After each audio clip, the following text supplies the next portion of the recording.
Hello बच्चों, ये question है जेईई मेन 2022 का और 24 जून का है, शिफ्ट 2 का। इसमें बोला गया nucleus A having mass number 220 and it's binding energy पर nucleon is 5.6 mega electron volt. It splits in two fragments B and C of mass number 105 and 115. The binding energy of nucleons B and C is 6.4 per nucleon. The energy Q released per fission, जो energy Q release होता है पर fusion में, क्योंकि यहाँ तो fusion हो रहा है ना, स्प्लिट हो रहा है. ओके, यहाँ पर अपने पास एक न्यूक्लियस ए है और वो दो पार्ट में स्प्लिट हुआ, तो कुछ एनर्जी रिलीज तो होगा यहाँ पर. तो उसी एनर्जी के बारे में पूछ रहा है, बट अपने को बाइंडिंग एनर्जी नहीं दे करके बाइंडिंग एनर्जी पर न्यूक्लियन दिया हुआ है.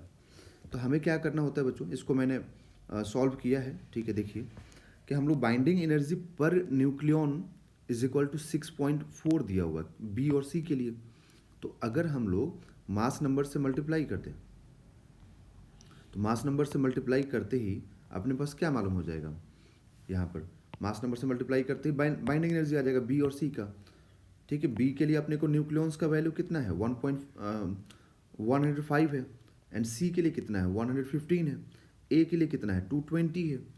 तो ए के लिए देखो बाइंडिंग एनर्जी पर न्यूक्लियन दिया हुआ है, इसमें सिर्फ आपको 220 से मल्टीप्लाई करना है. ओके, फिर क्यू निकालने के लिए बच्चों जैसे हम बाइंडिंग एनर्जी का फॉर्मूला यूज़ करते हैं ना, उसी टाइप से है कि बाइंडिंग एनर्जी को हम क्या लिखते हैं कि mass of nucleons minus mass of nucleus. यहाँ पर भी क्या लिखेंगे हम लोग, binding energy of daughter nuclei minus binding energy of parent nuclei. Okay, तो binding energy of daughter nuclei में बी और सी हो गया और पेरेंट में ए हो गया. तो हम लोग यहाँ पे 6.4 mega electron volt into 105 plus 6.4 mega electron volt into 115.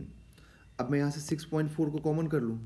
ठीक है, तो देखो यहाँ पे 6.4 को कॉमन करते ही कितना हो जाएगा 220, और यहाँ पर जो ए का बाइंडिंग एनर्जी है वो 5.6 मेगा इलेक्ट्रॉन वोल्ट इंटू 220. अब फिर यहाँ से क्या करूँगा मैं, 220 को कॉमन कर लूँगा, तो ये क्या आ जाएगा, इन दोनों को सब्ट्रैक्ट करके 0.8. अब जैसे ही 0.8 आएगा आप मल्टीप्लाई करेंगे, आएगा 176 मेगा इलेक्ट्रॉन वोल्ट. तो यहाँ पर बच्चों जो क्यू वैल्यू होगा वो होगा 176 मेगा इलेक्ट्रॉन वोल्ट. तो कैसे कैलकुलेट करना है ये मेथड आपको समझ में आ गया होगा, आई होप. ओके बच्चों.